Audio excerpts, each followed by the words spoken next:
پھر اس کو بتایا کہ رسول اللہ صلی اللہ علیہ وسلم اس لیے تشریف نہیں لائے تھے کہ وہ دنیا والوں کے پیچھے چلیں، بلکہ وہ اس لیے تشریف لائے تھے کہ دنیا والوں کو اپنے پیچھے چلائیں۔ ناز کیا اس پہ کہ زمانے نے بدل دیا تجھے، ناز کیا اس پہ کہ زمانے نے بدل دیا تجھے، مرد وہ ہے جو زمانے کو بدل دے ڈالے۔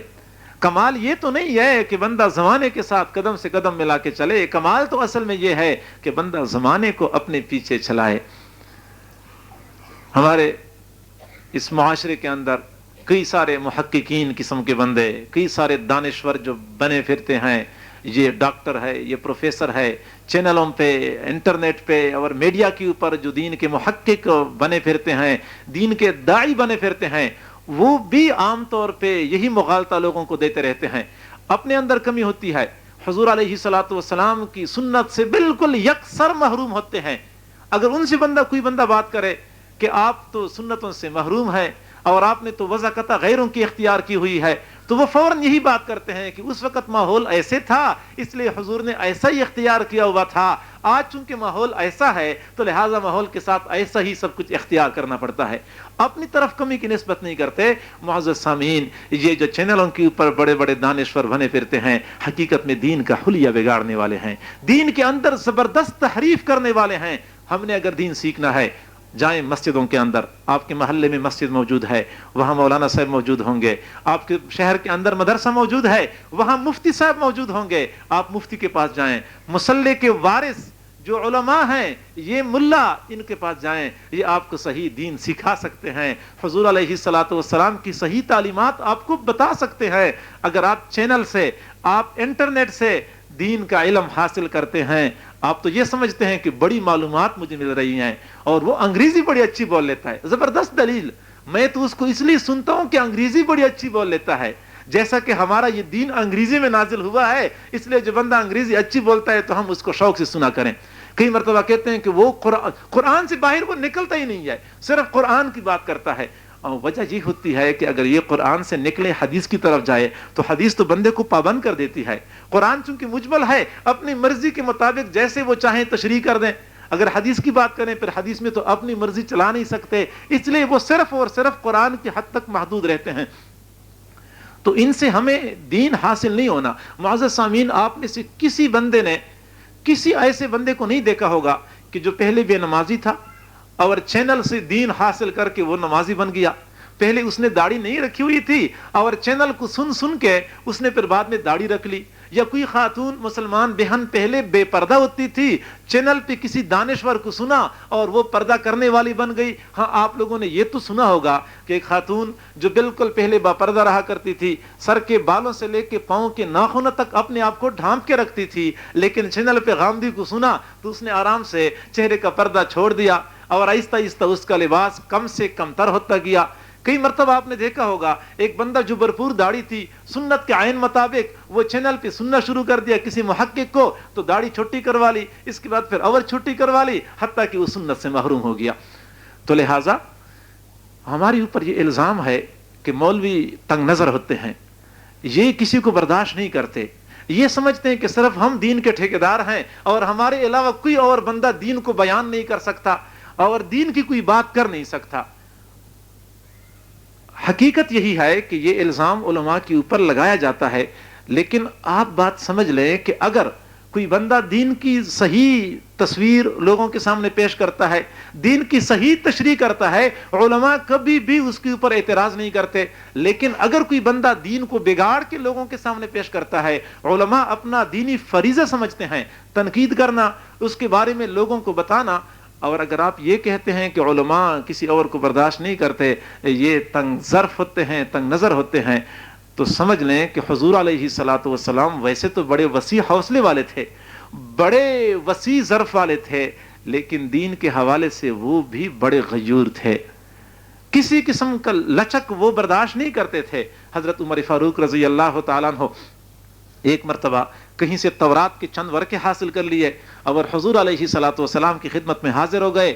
وہ سمجھ رہے تھے کہ جب میں حضور کی خدمت میں تورات کے ورقے لے کے جاؤں گا تو حضور بڑے خوش ہو جائیں گے کہ ماشاءاللہ تورات کہاں سے لے کے آئے ہیں، اور آتے ہی کہنے لگے اللہ کے نبی یہ تورات ہے، تورات۔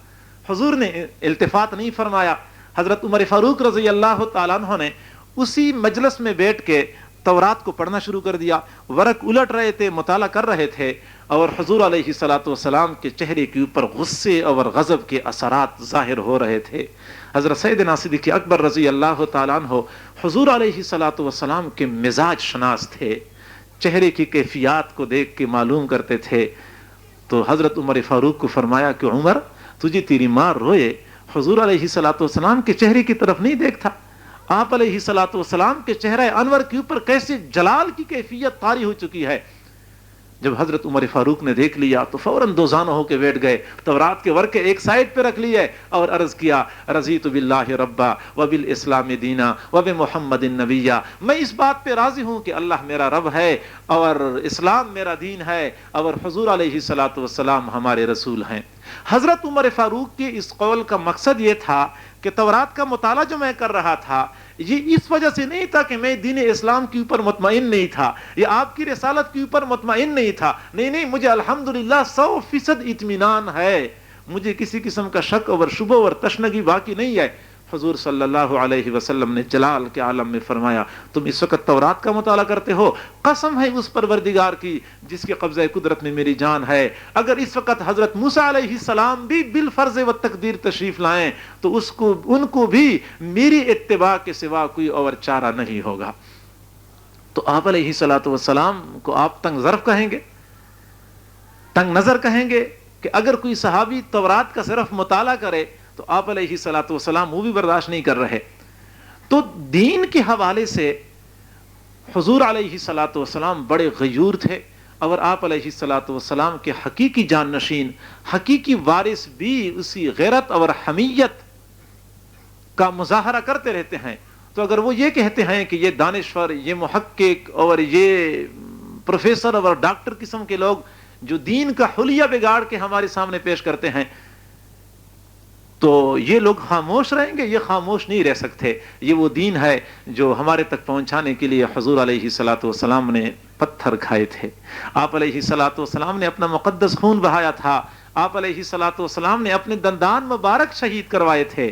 یہ دین ہمارے تک ویسے نہیں پہنچا, اس دین کی حفاظت کی خاطر مسلمانوں کا خون بہا ہے. علماء, فقہاء, محدثین نے مشقتیں برداشت کی ہیں, پھر کہیں جا کے یہ دین ہمارے تک پہنچا ہے.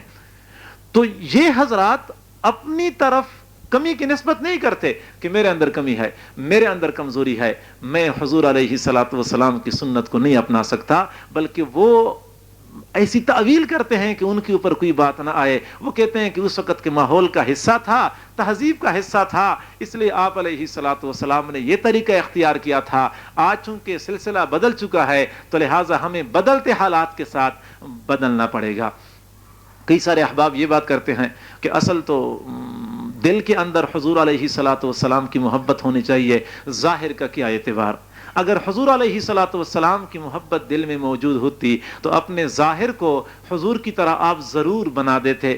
تعصی الالہ وانت تظہر حبہ ھذا لعمری فی القیاس بدیع لو کان حبک صادقا لاطعتہ ان المحب لمن یحب مطیع. ایک طرف تو محبت کے دعوے کرتے ہیں, ایک طرف آپ نافرمانی کرتے ہیں, آپ اتباع نہیں کر سکتے. یہ عجیب بات ہے. اگر آپ کی محبت سچی ہوتی تو آپ ضرور اتباع کرتے, کیونکہ ہر محب اپنے محبوب کا مطیع ہوا کرتا ہے, اتباع کرنے والا ہوتا ہے. تو حضور علیہ الصلوۃ والسلام کے ساتھ سچی اور سچی محبت تب ہم تسلیم کریں گے کہ آپ علیہ الصلوۃ والسلام امت کو جو تعلیمات دے چکے ہیں ہم ان تعلیمات کو پیروی کرنے والے بن جائیں. ہم خود اپنے گریبانوں میں جھانک کے دیکھیں کہ ہم کس قدر سچے عاشق رسول ہیں. آپ اندازہ لگائیں کہ حضور علیہ الصلوۃ والسلام جب طائف تشریف لے گئے, طائف والوں نے آپ کے ساتھ کیا سلوک کیا ہمارے اوپر مخفی نہیں ہے. آپ کا جسم مبارک لہولہان ہو گیا, جوتے مبارک خون سے بھر گئے, حتیٰ کہ اللہ رب العزت کو بھی جلال آ گیا. فرشتہ بھیجا کہ میرے محبوب سے کہہ دیں اگر وہ چاہیں تو میں طائف والوں کو 2 پہاڑوں کے درمیان کچل دوں گا.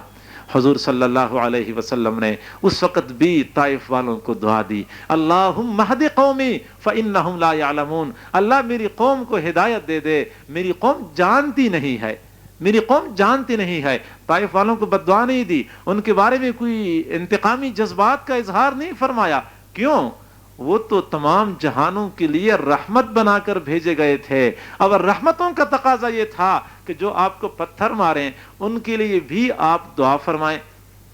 احد کے میدان میں ایک ظالم نے آپ علیہ الصلوۃ والسلام پہ پتھر کا وار کیا, پتھر پیشانی مبارک کو لگا, خون کا فوارہ پھوٹ پڑا. ایک اور بدبخت نے تلوار سے وار کیا, زرہ کی کڑی آپ علیہ الصلوۃ والسلام کی رخسار مبارک میں گھس گئی. ایک صحابی نے دانتوں کے ساتھ وہ کڑی کھینچ لی اور خون بہنے لگا. اور ایک اور ظالم نے جو پتھر سے وار کر لیا, حضور علیہ الصلوۃ والسلام کے دندان مبارک شہید ہوئے. اس وقت بھی آپ علیہ الصلوۃ والسلام نے اپنی قوم کو, کفار مکہ کو بد دعا نہیں دی, کیونکہ آپ تو رحمت بنا کر بھیجے گئے تھے. اور رحمتوں کا تقاضا یہ تھا کہ جو آپ کے دندان مبارک شہید کر لے آپ ان کو دعا دے دے. یہ تو تصویر کا ایک رخ ہے. تصویر کا دوسرا رخ یہ کہ جب حضور علیہ الصلوۃ والسلام مدینہ منورہ میں تھے, کفار مکہ نے آس پاس کے قبائل کے ساتھ مل کے مدینہ منورہ کے اوپر حملہ کر لیا. آپ علیہ الصلوۃ والسلام نے مکہ کو بچانے کے لیے ایک طرف سے خندق کی کھدائی کروا لی.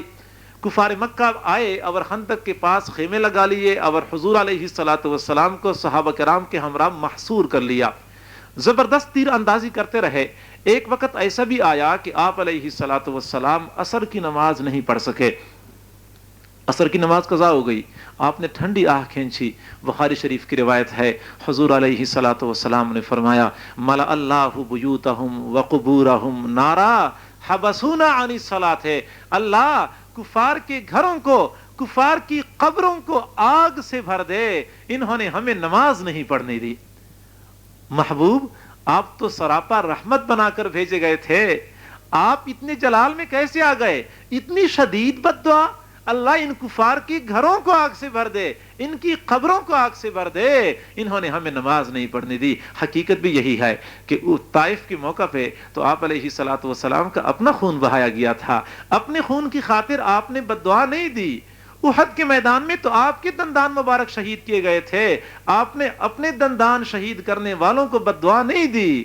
لیکن خندق کے موقع پہ تو رب ذوالجلال کا حکم ٹوٹ گیا تھا, پروردگار ذوالجلال کا حکم ٹوٹ گیا تھا. اس لیے حضور علیہ الصلوۃ والسلام نے بھی کیسے شدید بد دعا ارشاد فرمائی, ان کے گھر آگ سے بھر جائیں, ان کی قبریں آگ سے بھر جائیں. ہم اندازہ لگا سکتے ہیں کہ حضور علیہ الصلوۃ والسلام کی نگاہ مقدس میں رب ذوالجلال کے ایک ایک حکم کی عظمت اور اہمیت کس قدر زیادہ تھی. آج وہ دین ہمارے زندگیوں سے نکل چکا ہے. آج ہم نے اسی دین کو پس پش ڈالا ہوا ہے. ہم اسی دین کو پاؤں تلے روند رہے ہوتے ہیں. ربیع الاول کے مہینے میں ہم مخصوص خود ساختہ طور طریقوں کے ذریعے سے آپ علیہ الصلوۃ والسلام کے ساتھ محبت کا اظہار کر لیتے ہیں. پھر ہم مطمئن ہو جاتے ہیں کہ ہاں ہم عاشق رسول بن گئے ہیں اور قیامت کے دن حضور علیہ الصلوۃ والسلام کی شفاعت کے ہم مستحق ہو چکے ہیں. خیال است و محال است و جنون. ہمیں چاہیے کہ ہم آپ علیہ الصلوۃ والسلام کی سنتوں کو اپنانے والے بن جائیں تاکہ قیامت کے دن حضور علیہ الصلوۃ والسلام کی قدموں میں ہمیں جگہ نصیب ہو جائے, ہم ان کے سامنے سرخرو ہو جائیں.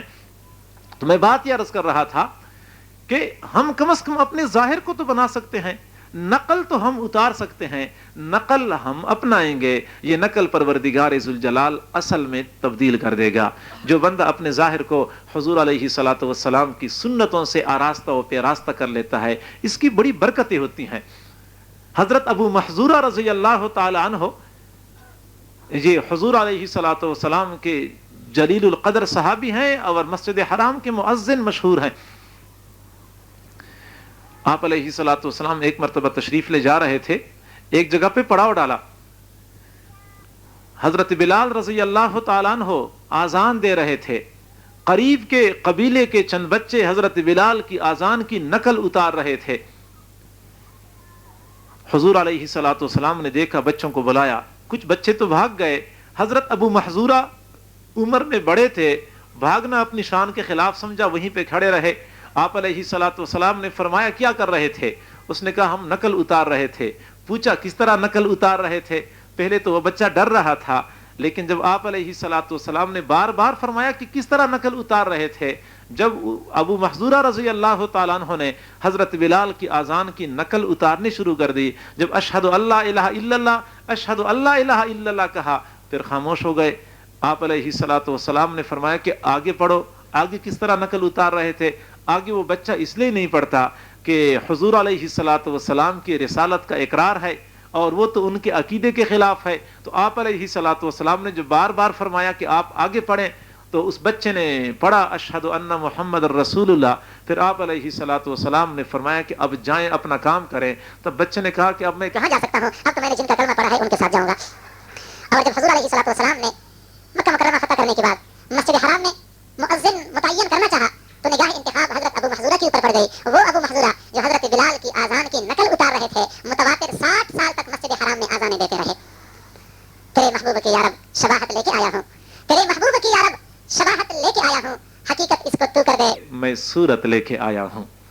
ہم کم از کم اتنا تو کر لیا کریں۔ کتابوں میں لکھا ہے کہ فرعون کے دربار میں ایک مسخرہ تھا جو حضرت موسیٰ علیہ السلام کی طرح اپنے آپ کو بنایا کرتا تھا، وضاقتہ لباس عصا ہاتھ میں لے کے دربار میں موسیٰ علیہ السلام کے طرز پہ دین کی دعوت لوگوں کو دیا کرتا تھا۔ تو سارے درباری ہنستے تھے، مذاق اڑاتے تھے حضرت موسیٰ علیہ السلام کا۔ حضرت موسیٰ علیہ السلام بڑے پریشان تھے، اور جب اللہ رب العزت نے اپنی قدرت دکھائی، حضرت موسیٰ علیہ السلام اپنی قوم کے ساتھ دریا کو پار کر گئے، فرعون اپنے لاؤ لشکر سمیت دریا میں غرق ہو گیا۔ تو حضرت موسیٰ علیہ السلام نے بعد میں دیکھا وہی بہروپیہ، وہی مسخرہ بچا ہوا ہے۔ تو موسیٰ علیہ السلام بڑے حیران ہوئے، عرض کیا اللہ، وہ مسخرہ جس نے مجھے بہت پریشان کر رکھا تھا وہ تو اب بھی زندہ نظر آ رہا ہے، وہ تو اب بھی بچا ہوا ہے۔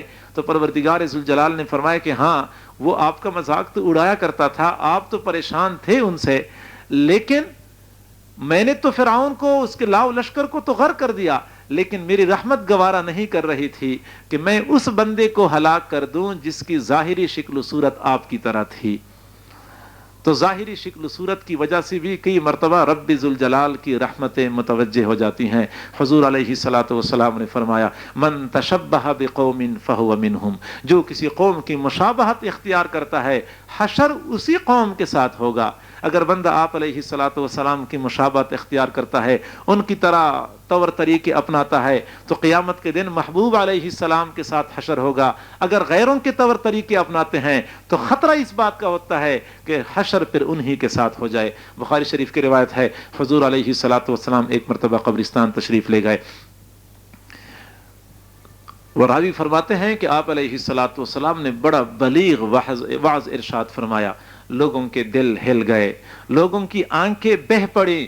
آپ علیہ الصلوۃ والسلام نے قبر، حشر اور نشر کے احوال بیان فرمائے، اور آخر میں آپ علیہ الصلوۃ والسلام نے فرمایا قیامت کا دن ہوگا، میں حوض کوثر پہ کھڑا ہوں گا، میری امتی پیاس سے بےتاب ہو کے پانی پینے کے لیے میرے پاس آئیں گے، میں پانی کے پیالے بھر بھر کے ان کو پیش کروں گا، وہ سیراب ہو کے واپس جائیں گے۔ کچھ لوگ ایسے بھی ہوں گے جو میرے حوض کے پاس آئیں گے، سامنے فرشتے کھڑے ہوں گے، ان کو ایسا ہنکھائیں گے جیسا کہ بھٹکی ہوئی اونٹوں کو ہنکھایا جاتا ہے، ان کو قریب نہیں آنے دیا جائے گا۔ میں کہوں گا میری امتی میری امتی، ان کو آنے دو تاکہ ان کو میں پانی کے پیالے پیش کر لوں۔